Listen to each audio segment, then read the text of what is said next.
चलो विद्यार्थी मित्रों बधाने जय स्वामीनारायण। હવે આપણે આગળ જઈએ। ચલો કાલે આપણે ધ્રુવીભૂત પ્રકાશ અધ્રુવીભૂત પ્રકાશ એના વિશે આપણે વાત કરી, બરાબર? તો જે કિરણપુંજમાં વિદ્યુત તીવ્રતા સદિશ ઇના દોરનો બધી દિશામાં થતા હોય તે પ્રકાશને ધ્રુવ બરાબર અધ્રુવીભૂત પ્રકાશ કહેવાય। જે પ્રકાશના કિરણ જૂથમાં વિદ્યુત તીવ્રતાના સદિશ ઇના દોરનો પ્રસરણની દિશાને લંબ એવા સમતલમાં એકબીજાને પરસ્પર સમાંતર થતા હોય એવા પ્રકાશને ધ્રુવીભૂત પ્રકાશ કહેવાય। એ આપણે જોઈએ, બરાબર? આપણે રેખીય ધ્રુવીભૂત પ્રકાશ કોને કહેવાય? રેખીય ધ્રુવીભૂત પ્રકાશ છે થોડી સમજૂતી આપણે યાદ કરી છે। તો જો રેખીય ધ્રુવીભૂત પ્રકાશ એટલે રેખીય એટલે આપણે ખબર છે એક જ દિશા અને એક જ દિશામાં ધ્રુવીભૂત થયેલો પ્રકાશ એટલે રેખીય ધ્રુવીભૂત પ્રકાશ। એ સમજવા માટે આપણે એક ઉદાહરણ લઈએ। ધારો કે એક હલકી પાતળી દોરી લઈએ, હલકી દોરી દોરીનો એક છેડો અને દ્રઢ આધાર સાથે બાંધી આ દ્રઢ આધાર અને દોરી તણાવની સ્થિતિમાં રહે, તણાવની સ્થિતિમાં એવી સ્થિતિમાં દોરીને રાખવામાં આવે, બરાબર? હવે દોરીનો જે ખુલ્લો છેડો છે, દોરીનો ખુલ્લો છેડો, બરાબર? એક લાંબી દોરી છે, આ લાંબી દોરીને એક છેડે દ્રઢ આધાર સાથે બાંધેલો છે અને દોરી તણાવની સ્થિતિમાં રહે એ પ્રમાણે આપણે રાખેલી છે સમચિતિ, બરાબર? હવે દોરીનો આ બીજો છેડો છે એ છેડે આપણે દોરીને ઉર્ધ્વ દિશામાં ઉપર નીચે આવી રીતે દોરિત કરવામાં આવે તો દોરીની અંદર તરંગ ઉત્પન્ન થાય છે। દોરીની અંદર આ પ્રમાણના તરંગ ઉત્પન્ન થશે, આ પ્રમાણે।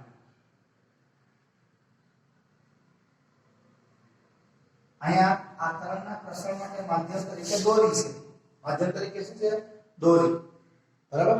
હવે અહીંયા આપણે તરંગનું પ્રસરણ, આ તરંગ જે ગતિ કરે છે દોરીની સમચિતિ જે રાખેલી છે એ દિશાને આપણે x અક્ષ કહીએ। તો કે x અક્ષ પણ દોરીનો દરેક કણ છે, આ દોરીનો દરેક કણ એ દોરીના દરેક કણનું બરાબર y દિશામાં સ્થળાંતર થાય છે, ઉર્ધ્વ દિશામાં। આ પ્રમાણે આ y અક્ષની દિશા છે એ દિશામાં આ દોરીનો દરેક કણ છે તેનું સ્થળાંતર થાય છે। હવે તરંગનું પ્રસરણ x અક્ષની દિશામાં થાય છે, x અક્ષની દિશામાં।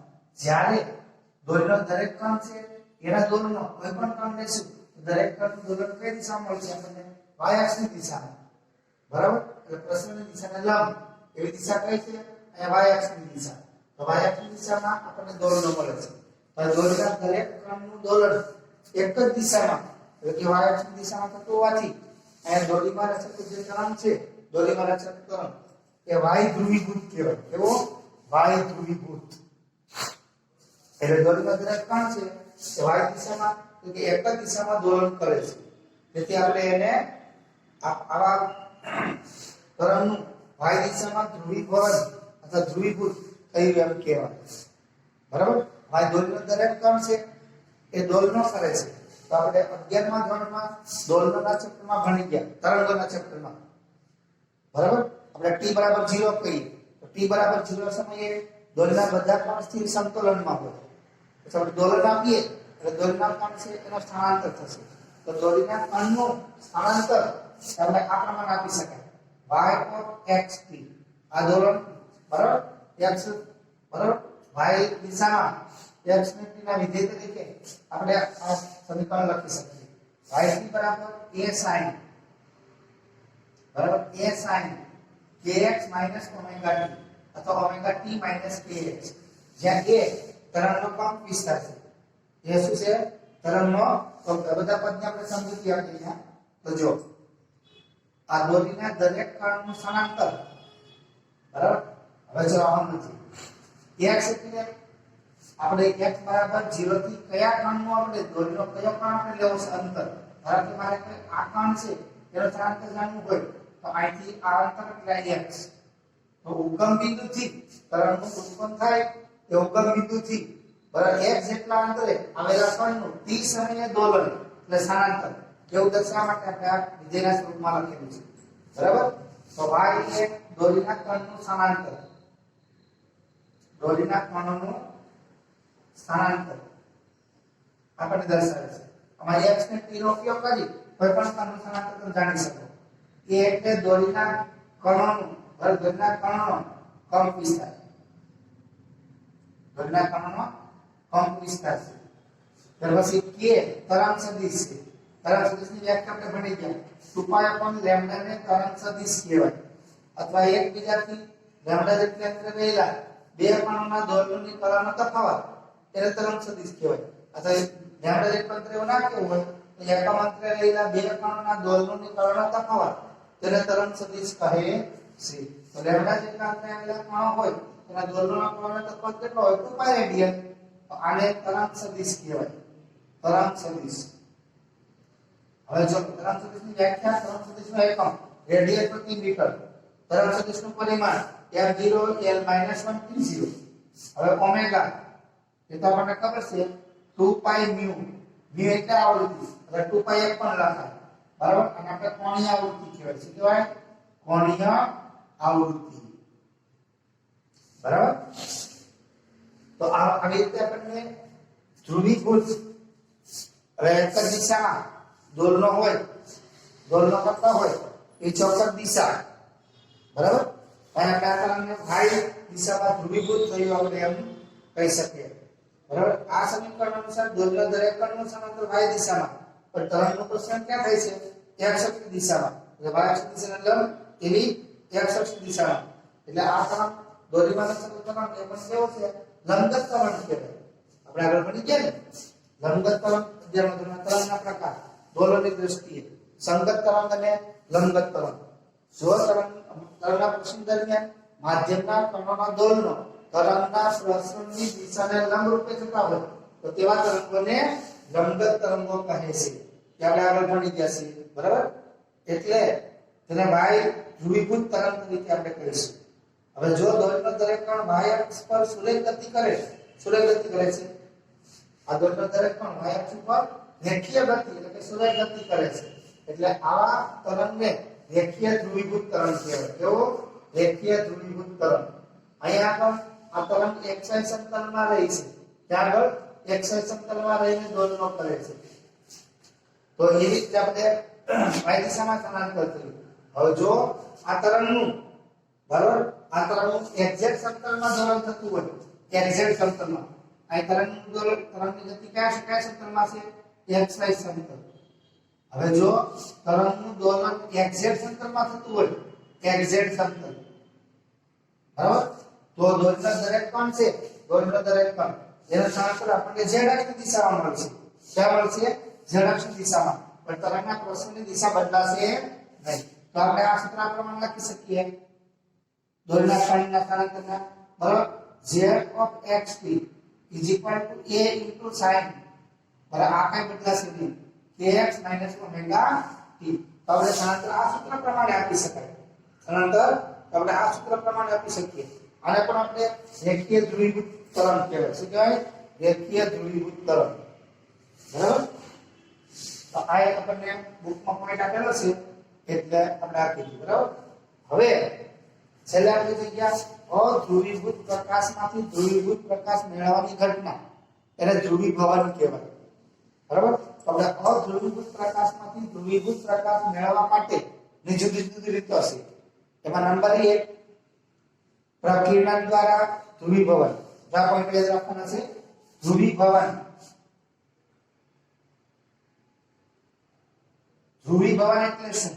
આપણે અધ્રુવીભૂત પ્રકાશ હોય અધ્રુવીભૂત પ્રકાશમાંથી અથવા અધ્રુવીભૂત પ્રકાશનું ધ્રુવીભૂત પ્રકાશમાં રૂપાંતરણ કરવાની ઘટના. અધ્રુવીભૂત પ્રકાશનું ધ્રુવીભૂત પ્રકાશમાં રૂપાંતરણ કરવાની ઘટના એને ધ્રુવીભવન કહે છે. ઘટના નહીં. તો અહીંયા આપણે આ ધ્રુવીભવન જુદી જુદી રીતે મેળવી શકાય. એમાં નંબર 1 પ્રકીર્ણન દ્વારા ધ્રુવીભવન. પ્રકીર્ણન દ્વારા ધ્રુવીકરણ આપણે મેળવી શકીએ. નંબર 2 પરાવર્તન દ્વારા ટર્મિનલ પ્લેટ વડે એ આપણે જોઈશું. ટર્મિનલ પ્લેટ વડે પણ આપણે ધ્રુવીકરણ મેળવી શકાય. પછી પરાવર્તન દ્વારા ધ્રુવીકરણ તો આપણા અભ્યાસક્રમની અંદર તો નિકોલ પ્રિઝમ છે, નિકોલ પ્રિઝમ એની મદદથી પણ આપણે ધ્રુવીકરણ મેળવી શકીએ. પણ આપણા અભ્યાસક્રમમાં નથી. બરાબર? તો પ્રકીર્ણન દ્વારા ધ્રુવીકરણ, ટર્મિનલ પ્લેટ દ્વારા ધ્રુવીકરણ અને પરાવર્તન દ્વારા ધ્રુવીકરણ. તો 3 પોઈન્ટ આપણે ભણવાના છે. હવે બરાબર? તો એમાં સૌથી પહેલા આપણે લઈએ ટર્મિનલ પ્લેટ દ્વારા ધ્રુવીકરણ. તો ટર્મિનલ પ્લેટ એટલે પારદર્શક પ્લાસ્ટિક. આમ તો ટર્મિનલ પ્લેટ તરીકે આપણે અહીંયા આગળ ટર્મિનલ બરાબર પ્લેટ એ ટર્મિનલ નામનો પદાર્થ કુદરતમાંથી મળી આવે છે. કુદરતમાંથી મળી આવે છે અને આ ટર્મિનલનો જે સ્ફટિક હોય એમાંથી ટર્મિનલની પ્લેટ બનાવવામાં આવે છે. આ ટર્મિનલની પ્લેટ છે, ટર્મિનલનો સ્ફટિક એનો ખાસ પ્રકારનું બંધારણ એવું હોય છે. એના બંધારણીય કણો લાંબી શૃંખલામાં ગોઠવાયેલા હોય અને લાંબી શૃંખલાઓ છે એ કોઈ ચોક્કસ દિશામાં ગોઠવાયેલી હોય. એટલે જ્યારે આવા અણુઓ અને ગોઠવણ ધરાવતા આ પદાર્થમાંથી એટલે કે ટર્મિનલ પ્લેટમાંથી જ્યારે આપણે પ્રકાશ આપાત કરવામાં આવે, અધ્રુવીય પ્રકાશ આપાત કરવામાં આવે તેનો ખાસ ગુણધર્મ છે એને સમાંતર ગોઠવાયેલા હોય. જે અણુઓ શૃંખલામાં સમાંતર ગોઠવાયેલા હશે એનું શોષણ કરશે. જે બરાબર શોષણ કરે છે એટલે ટૂંકમાં આ કુદરતી રીતે આવા અણુઓ છે એના ખાસ ગુણધર્મ છે. ચોક્કસ દિશામાં આપાત થતા હોય એવા ઇનાદોલનો એટલે કે અધ્રુવીય પ્રકાશમાંથી ઇનાદોલનો એનું શોષણ કરશે અને અમુક ચોક્કસ પ્રકારના જે ઇનાદોલનો છે એને એમાંથી આરપાર પસાર થવા દેશે. બરાબર? હવે ટર્મિનલની પ્લેટ માં ખાસ એની ગોઠવણ કે જેમાંથી વિદ્યુત તીવ્રતાનો સદિશ ઇનાદોલનો જેમાં બરાબર જે દિશામાંથી પસાર કરવા દે એ દિશા દર્શાવતી કાલ્પનિક રેખા એને દગક્ષ કહેવાય. દગક્ષ એટલે બીજું કઈ નહીં, ટર્મિનલ પ્લેટ, ટર્મિનલનો પદાર્થ કે જે એના પર આપાત થતો અધ્રુવીય પ્રકાશ છે એમાંથી બરાબર ખાસ ચોક્કસ દિશામાં પસાર થતા હોય, ચોક્કસ દિશામાં પસાર થવા દેતા હોય એવા ઇનાદોલનોની દિશા દર્શાવે છે. એવા દોલનોની દિશા દર્શાવે છે. એવા ઇનાદોલનો છે પાસ થવા દે છે, અંદરથી પાસ થવા દે છે અને જેને લંબ હોય એવા ઇનાદોલનોનું એ શોષણ કરે છે. તો પાસ અક્ષ કહીએ તો ચાલે, જેને દગ અક્ષ પણ કહેવાય. શું કહેવાય? પાસ અક્ષ અથવા દગ અક્ષ. ધારો કે આપણી પાસે ટર્મિનલનો પદાર્થ નથી તો કોઈ ચિંતા કરવાની જરૂર નથી. બરાબર? પાતળી પારદર્શક સ્વચ્છ પારદર્શક પ્લાસ્ટિક હોય જેની આપણે પ્લેટ લઈએ તો પણ ચાલે. તકતી પ્લેટ બરાબર તો એ પણ ચાલે. તેમાં પણ આપણે આવી રીતે ધ્રુવીભવન મેળવી શકાય. તો આપણે સૌથી પહેલા ટર્મિનલ પ્લેટ દ્વારા ધ્રુવીભવન, ટર્મિનલ પ્લેટ દ્વારા ધ્રુવીભવનની ઘટના આપણે જોઈએ. ટર્મિનલની પ્લેટ દ્વારા ધ્રુવીભવન તો જુઓ, તો આવો ટર્મિનલમાં સ્ફટિક હોય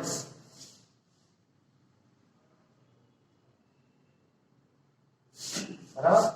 ટર્મિનલ અથવા ટર્મિનલ એવું પણ લખાતું હોય છે. તો જો ટર્મિનલ નહીં,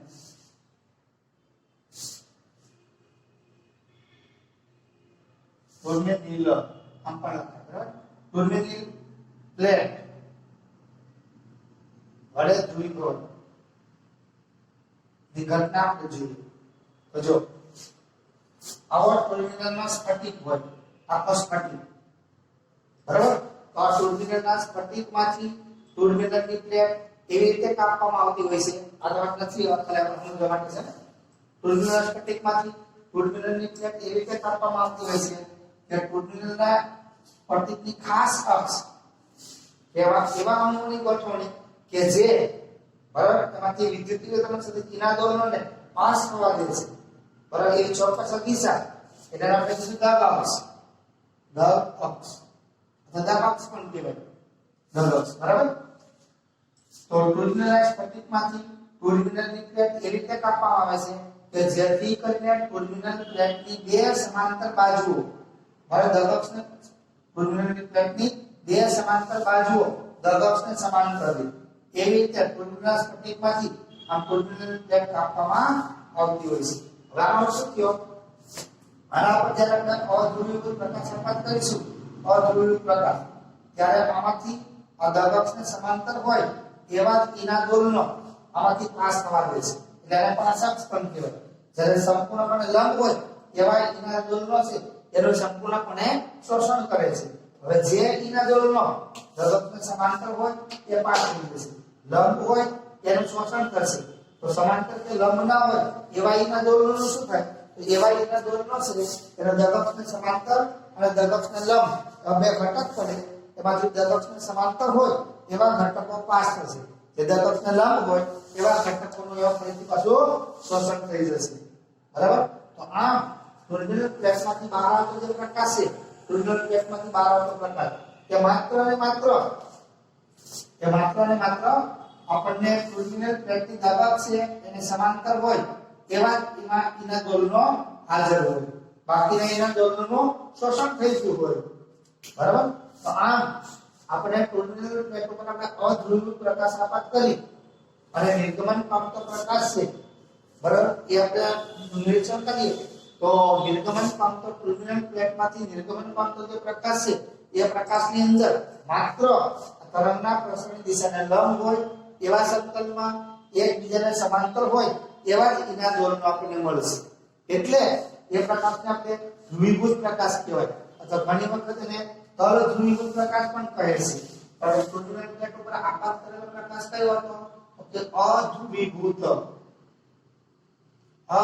પ્રકાશ. જ્યારે ટુર્બિનલ પ્લેટમાંથી બહાર આવેલો જે પ્રકાશ છે એ આપણને કેવો પ્રકાશ મળ્યો? ધ્રુવીભૂત પ્રકાશ. જેનું બીજું નામ પણ છે તલ ધ્રુવીભૂત. બરાબર? તલ ધ્રુવીભૂત પ્રકાશ. તો આમ ટુર્બિનલ પ્લેટનો ઉપયોગ જ્યારે અધ્રુવીભૂત પ્રકાશનું ધ્રુવીભૂત પ્રકાશમાં રૂપાંતરણ કરવા માટે થાય છે, બરાબર, ત્યારે પોલેરોઇડ કહે છે. શું કહેવાય? પોલેરોઇડ અથવા પોલેરાઇઝર. શું કહેવાય? પોલેરોઇડ, પોલેરાઇઝર કહે છે.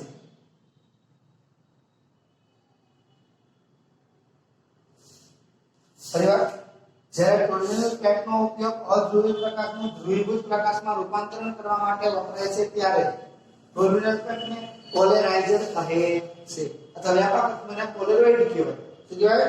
પોલેરોઇડ.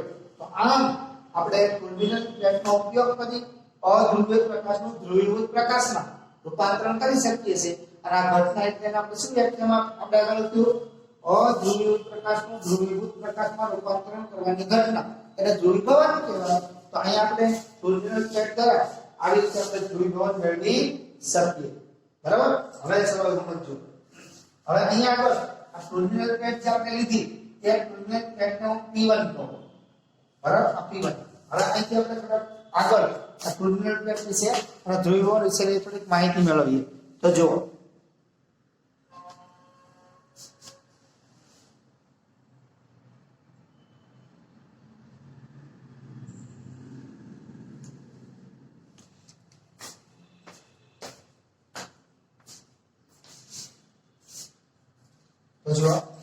ધારો કે આપણે આ ટુર્બિનલ પ્લેટ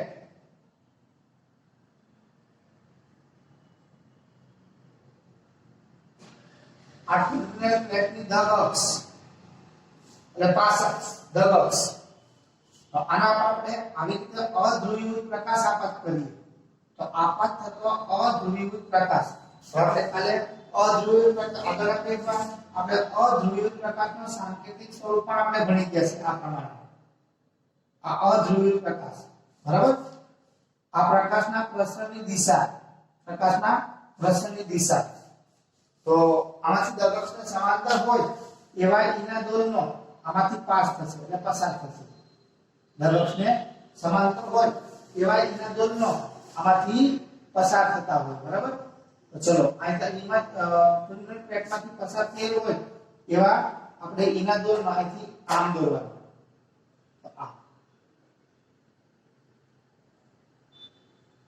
અને એકબીજાને સમાંતર.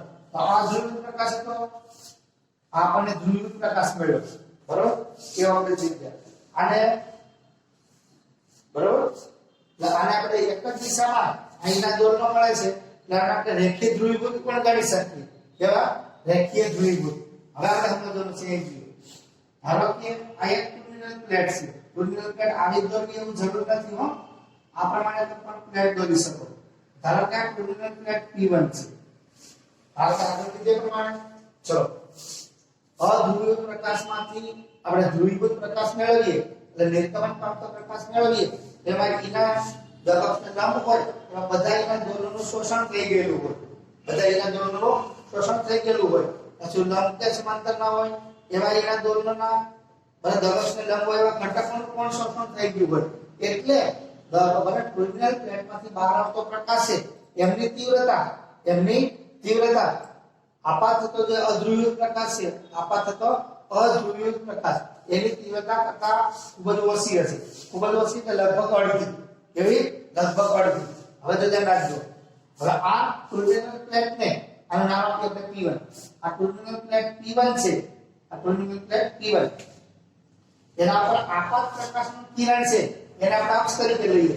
આપાત પ્રકાશના કિરણને અક્ષ તરીકે લઈ અને આ ટર્મિનલ પ્લેટને સંપૂર્ણપણે એક ભ્રમણ આપવામાં આવે.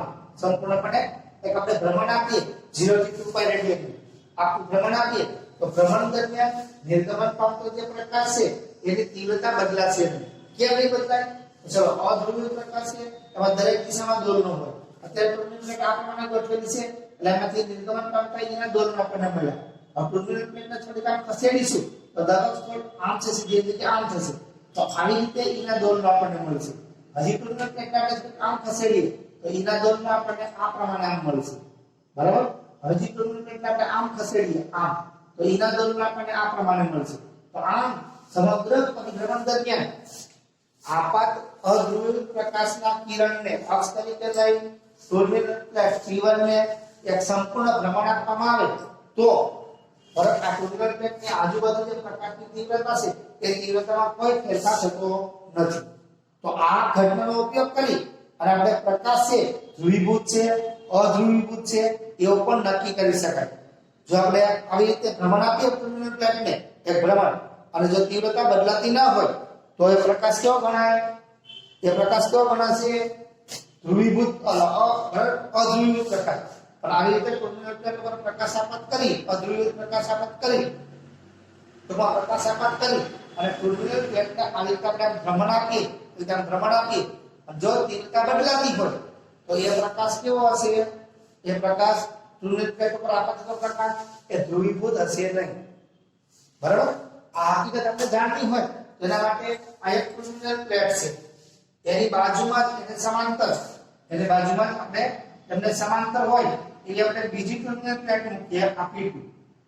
બરાબર. હવે આપણે આમાંથી આપણે આ પ્રમાણે પ્રકાશ આપાત કરીએ. આમાંથી નિર્ગમન પામતો જે પ્રકાશ છે નિર્ગમન પામતો આની અંદર આ નિર્ગમન પામતો પ્રકાશ છે એમાં બરાબર બંને અક્ષો સમાન બંને ટર્મિનલ પ્લેટ સમાંતર છે P1 અને P2.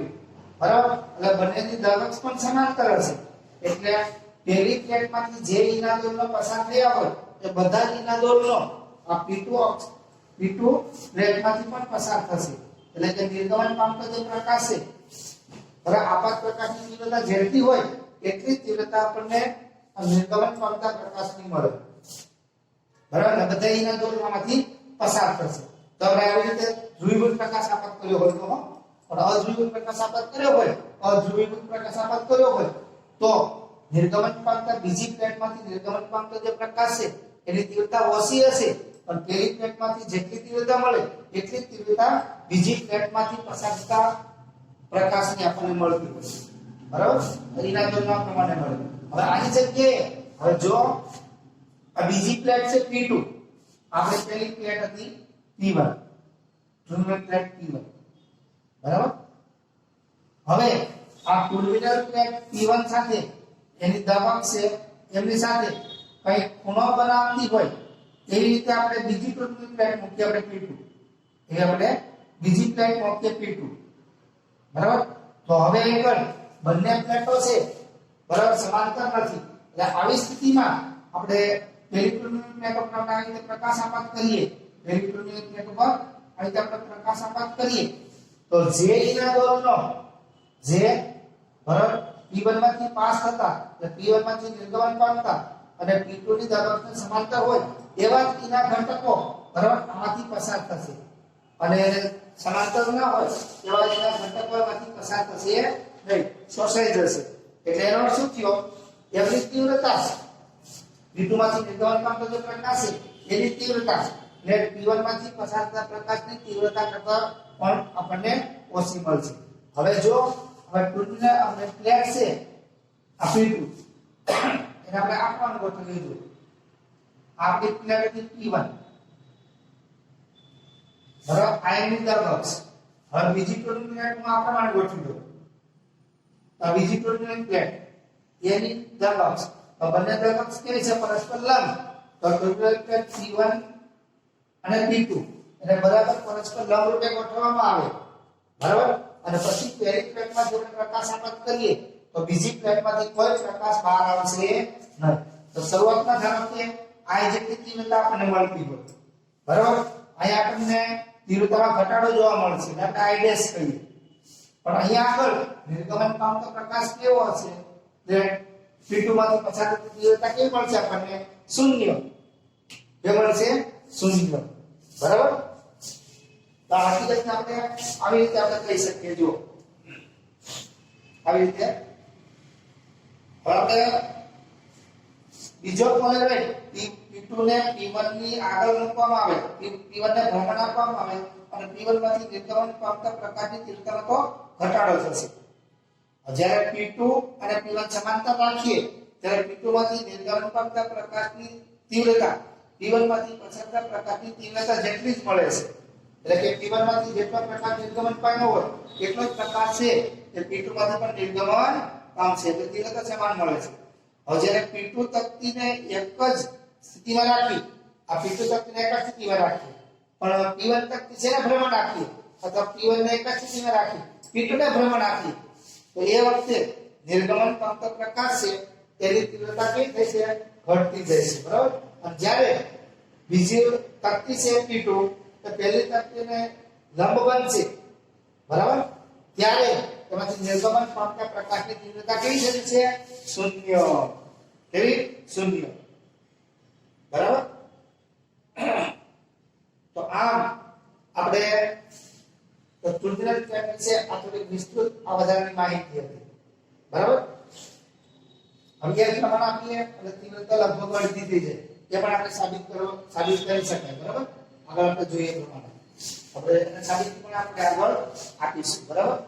હવે આના પરથી આપણે એક અગત્યનો નિયમ છે આ આપી છે પરીક્ષામાં પૂછી શકાય એવો બરાબર. તો આપણે જોઈએ માઇનસનો નિયમ.